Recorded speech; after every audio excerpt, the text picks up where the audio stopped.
right.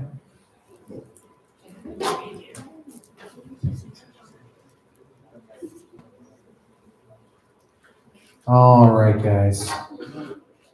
How we doing? Happy January. January's upon us. Who loves January? Really? Okay. Who loves January whose birthday's not in January? There's still a couple hands, okay? Cece, why do you love January? What's great about January? What? Snowboarding? Nice. There's snowboarding in February too. January special. It's a better snowboarding time. Okay, fair enough. Sarah, what do you love about January? I like January because there's lots of snow, and there tends to be a lot more snow in February than in January. But in February we normally miss it when we go to Florida, so I still love January.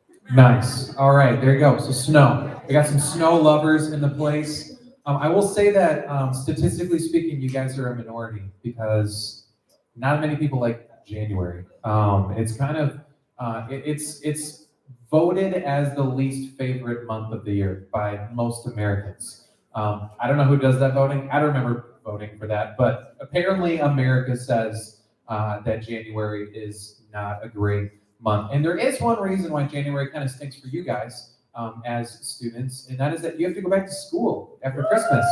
Yeah, and yeah, I mean, some people get to go back to school and get paid. How cool would that be? Like you got paid to go back to school. We can't all be as awesome as Leslie, but I remember in middle school, I remember going back to school after Christmas break kind of felt like going to prison. Yeah, like it was just, I just remember the feeling because also I took the bus, which I feel like is not very normal anymore. Not many people like ride the bus as much as used to. Okay, we got some bus people still. That's awesome. All right, I rode the bus and there was nothing quite like after Christmas break, you stand in the cold bus line, and it's really cold because it's like the first thing in the morning. It's like freezing cold, and it's dark, like pitch black, like it's so dark, and you're just like, what am I doing with my life? Like, what am I doing? I just remember thinking those things. So I wanted to give you guys something positive because with all this negative energy coming around in January, I just wanted to give you some positive. Think about a teacher, or let me ask you this. Have you ever had a teacher you don't like? You don't say it. Don't yell out Mrs. Walters or whatever. Okay, like shh. Okay, hands down. I assume that would be the case. Okay. Think about this though, and listen. I don't want you to say this out loud. I want you to think it in your mind. What was it about that teacher that you didn't like? Don't say it. Just think about it.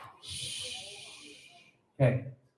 And now, think about a teacher that you did like. Has there ever been a teacher you did like or you do like in the present? Okay. All right. Awesome. Now I want you to think about this. What was it about that teacher that you liked? What was it about that teacher that you really liked? And think about, was that teacher, did they have something that the teacher you didn't like was lacking or something like that? Was there something that like the one teacher had? I'm going to say this. Listen up, guys, eyes up here. I'm not going to say more questions if every time you're like, conversation time. Okay, just chill, okay? All right, got it? Okay. I did have an awesome teacher. And I've had many awesome teachers actually. I've had plenty of teachers I didn't like, but I had a lot of great teachers growing up. One of my favorite ones was in 5th grade. His name was Mr. Wayne. I loved Mr. Wayne. He was the man. Here's why. Mr. Wayne had this way of genuinely loving teaching. Like just genuinely loved teaching. Because I feel like what I've experienced, and this is true not just in public school or private school, or even if you're learning from a teacher in a co-op and homeschool or whatever, this is true of teachers, and it's also true of professors in college as well, and universities, is that there are two kinds of extremes of people who teach. There's one kind of teacher who went into that subject or field, or wanted to go into that subject or field in the professional world and didn't make it in some way, shape, or form. And the only thing they had left to do was teach it. and you can tell that that's the person, that's where they came from. As in, like, they wanted to do something with like mathematics, and it just didn't work out, and so they just decided to teach math or something. That's one kind of teacher. There's another kind of teacher that's very different, and you can always smell it out very easily. It's a teacher that loves their subject so much that they just want to share it with the world, and they share it through teaching. And the difference between those two kinds of teachers is just drastic. You can tell, right? You can tell so quickly between a teacher that loves their subject and wants to share it with you, and a teacher who just doesn't want to be there, right? There's a world of difference. And Mr. Wayne was the kind of guy who just wanted to share his love of history and English and all of these crazy things with us. He really cared about it. And specifically, he really loved World War II history, because he's a dude, and like a lot of dudes love World War II history, and then he was one of them. But Mr. Wayne was different. Okay, Mr. Wayne was different than most other like World War II buffs, because Mr. Wayne loved it so much that he would go out and find World War II aviation veterans, people who flew bombers over Germany and Japan during the war, and he would find them and he would bring them to our class to speak. It was amazing. Guys, it was like the coolest thing in the world. Like, well, they can't be still alive because they looked like they were about to like turn into dust, like in that classroom. So like you felt like you needed to ask them every question because you wanted to get as much out of them as possible. And I just remember sitting in those classes in 5th grade, guys, listening to one specific was a fighter pilot in the Pacific, and he had all these like stories of dogfights. Guys, I remember sitting on the edge of my seat, just like dying for these stories. Like I could not be less distracted. Like I was so focused on these awesome veterans just telling all these cool stories. And guys, this was Mr. Wayne, and he just wanted to share this with us. He wanted to share his love of history and teaching with us. And that was the kind of teacher he was. I hope you guys have teachers like that. I hope you guys will have more teachers like that, and I hope you have professors like that. But this was what he did was he didn't just like tell you stuff that you needed to memorize.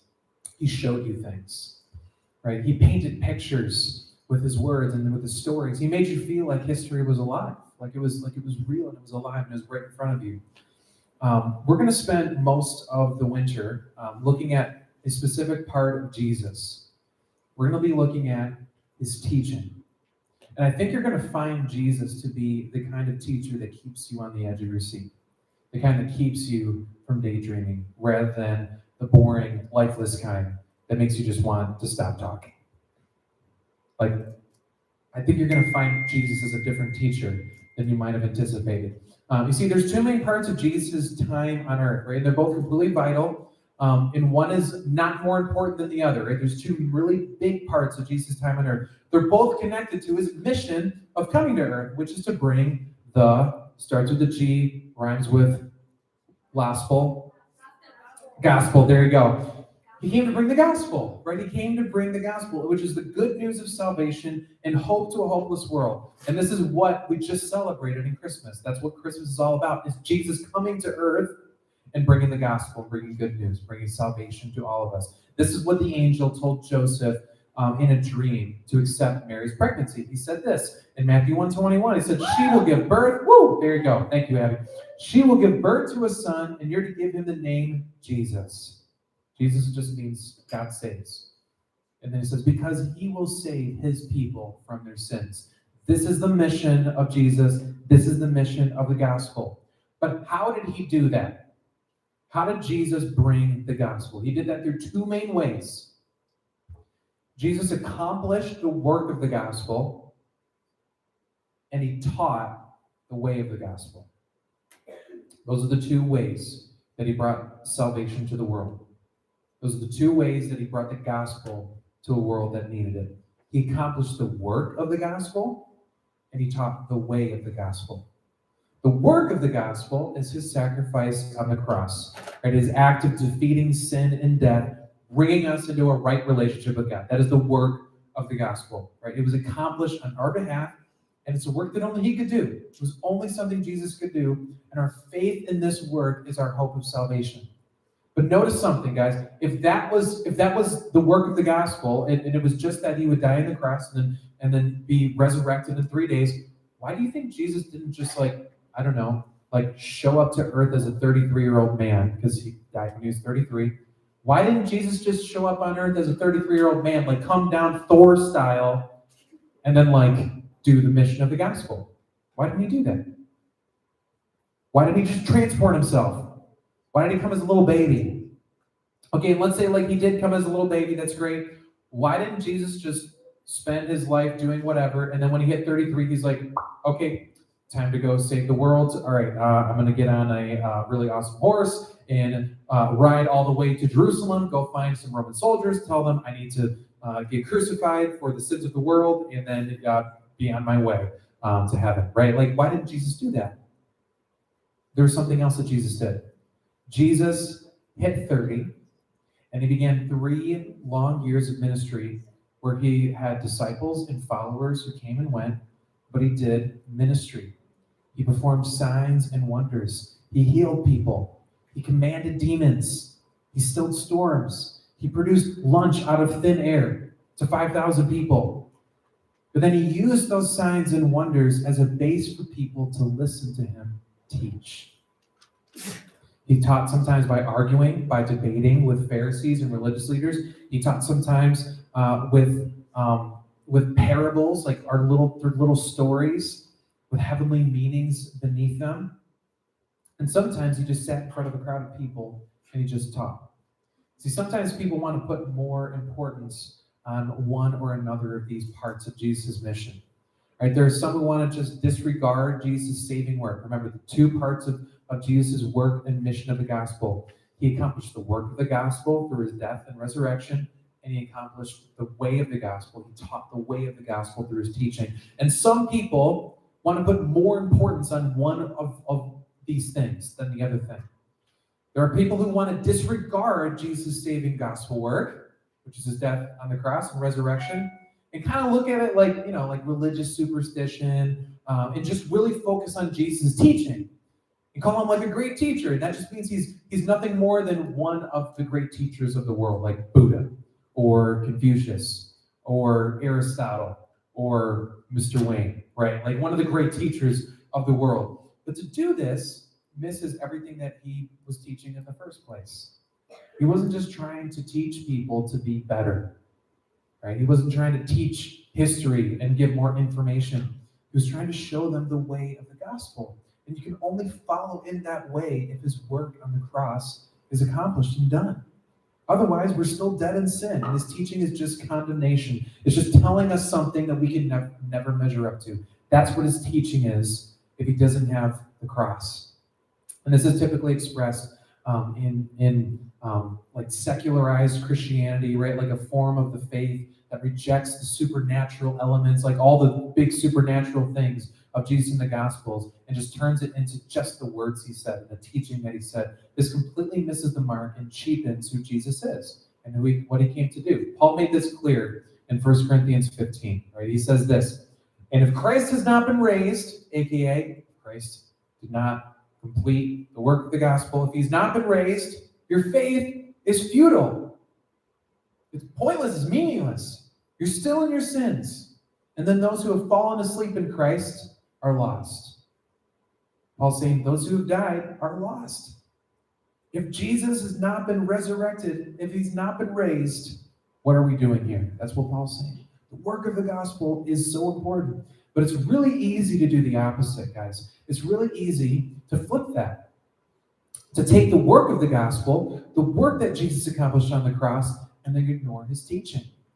Right? And this would be like praying the prayer, right? Praying the prayer of salvation, accepting the saving work of Christ and the gospel, putting your trust in that, but then just kind of living your life as you see fit and ignoring everything Jesus said about how a gospel life should look.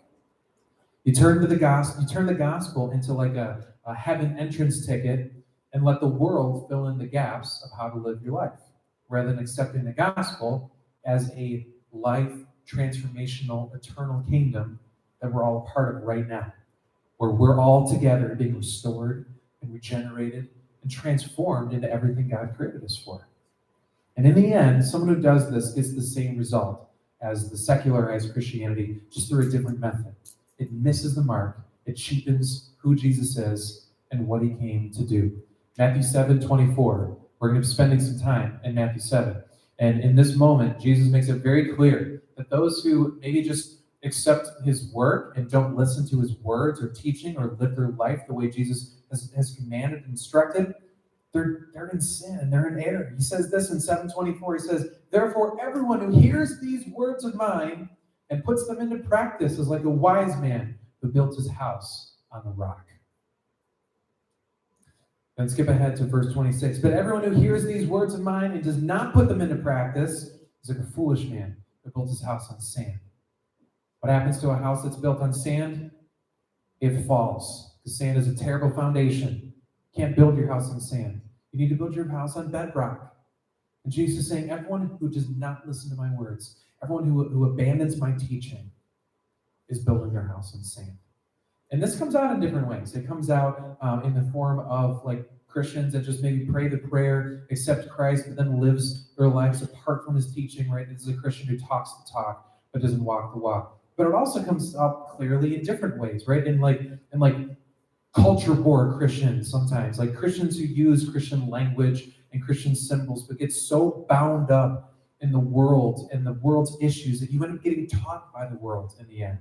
You see this in Christians who are just super passionate about worldly things and problems. They just want to fight. They just want to fight with their chest puffed out and say, "Come at me, bro." And then they completely miss Jesus saying, we need to be meek and humble. We don't look like anything that Jesus is teaching in his way. You can't accept the saving work of Christ and then be taught by the world. It doesn't make any sense. Any more that you can accept the teaching of Christ apart from his work on the cross. You need both of those things. We need both.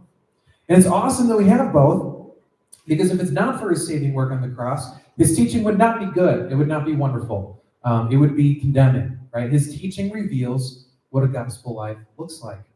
And what it looks like is wonderful. It's beautiful. It's so captivating that Jesus drew hundreds and thousands of people captivated to him, like I was captivated listening to the story of these World War II vets telling their war stories. Right? People are captivated by Jesus and his teaching. Why? Because he wasn't boring. He wasn't lame. No one had their phones out. No one was distracted when Jesus was talking. Because the picture that Jesus was painting was more amazing and beautiful than anything we could ever imagine.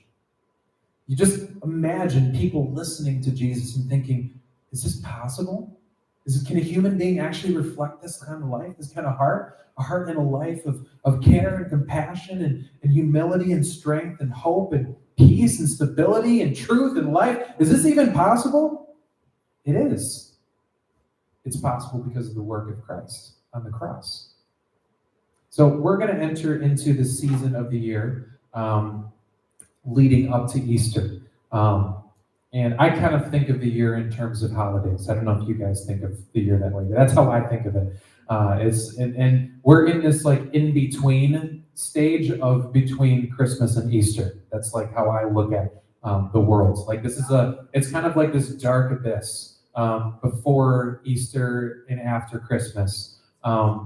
And we're leading up to that, and pretty soon, Ash Wednesday is going to begin, which begins a period of Lent, which is a period of waiting up until Easter. So we're building towards Easter, and what is Easter? It's a celebration of the work of Christ. It's a celebration of the work that Jesus accomplished on the cross and his resurrection. That's an awesome thing. So let's spend our time leading up to that by listening to him speak, by listening to him teach. And as we hear him speak, I want us to remember the work of the gospel, because that accomplished work brings grace. So what Jesus teaches isn't just condemnation, but a gentle voice of Christ leading you in the way of the gospel. Think about your relationship with Christ. Think about your faith like a walk. It's a walk. It's your whole life, and you're walking. And you're doing that with Christ every day. and he's with you every step of the way, but his presence is best felt when we can hear his voice. And his teaching is his voice.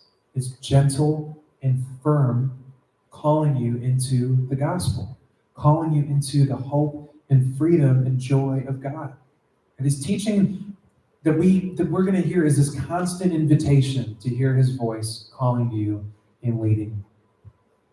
Some of you guys might have been at church on Sunday, and I got to speak, and I opened up a little bit about a part of Jesus' Sermon on the Mount, and that's what we're going to be going through together throughout the series. We're specifically looking at one of the main hubs of Jesus' teaching, which is the Sermon on the Mount. And one part of the Sermon on the Mount that has just hit me is Matthew 6, specifically the end of Matthew 6, where Jesus tells everyone not to be anxious. And I've always kind of looked at that for a long time. I don't think I would have said this out loud or put it this way, but in many ways, the way I've looked at Jesus saying that is either like a condemnation, like Jesus saying, hey, stop being anxious and worried, okay? Look at the birds. They're not worried, okay? If they can do it, so can you, all right? Pick yourself up, all right? Put on your big boy pants and go deal with the world's problems, because you can deal with it, all right? That's often how I viewed kind of Jesus' talk of that, or I viewed it the other way, which is just kind of like some cheap attaboy. Jesus saying, hey guys, you feeling anxious? You got this. Go little rock star, right? Like I just kind of think of Jesus like he's just giving you a little attaboy, and it's like real cheap, and it's not real. And it hit me that neither of those extremes are right at all. That when Jesus is telling us not to be anxious and not to be worried, and he looks at the birds of the air and he says, look at the sparrows. Look how God provides for them. Look how God feeds them. They don't toil. They don't have to build storehouses for all their food. Look at the flowers of the field. Look how beautiful they are. They don't have to dress themselves, and yet not even Solomon in all of his splendor was as beautiful as these flowers. How much more does God love you and care for you than these things? And it was a moment of realization that this is not condemnation. Jesus saying, you shouldn't be worried or anxious. Come on, stop being worried, stop being anxious. This is a gentle and firm voice of Jesus, not condemning me for being anxious, but leading me gently towards a life of trust, where anxiety is more of a faint whisper than a driving force. That's what his teaching does, because it's paired with the grace of the cross. And we're naming this series after the moment where Jesus began his Sermon on the Mount. It was in the very beginning of the Sermon on the Mount. It was leading right up to it. It's in the very beginning of his ministry. And here's this moment in Matthew 4. Let's read it. It says, Jesus went throughout all of Galilee, teaching in their synagogues, proclaiming the good news of the kingdom, healing every disease and sickness among the people. News about him spread all over Syria, and people brought to him all who were ill with various diseases, those suffering from severe pain, the demon-possessed, those having seizures, and the paralyzed, and he healed them. Large crowds from Galilee, the Decapolis, Jerusalem, Judea, and the region across Jordan followed him. Now when Jesus saw the crowds, he went up on a mountainside, and he sat down. His disciples came to him, and he began to teach them. And we're going to join the rest of the crowd listening to Jesus teach. We're going to do that together. All right? Let's head to Life Cruise.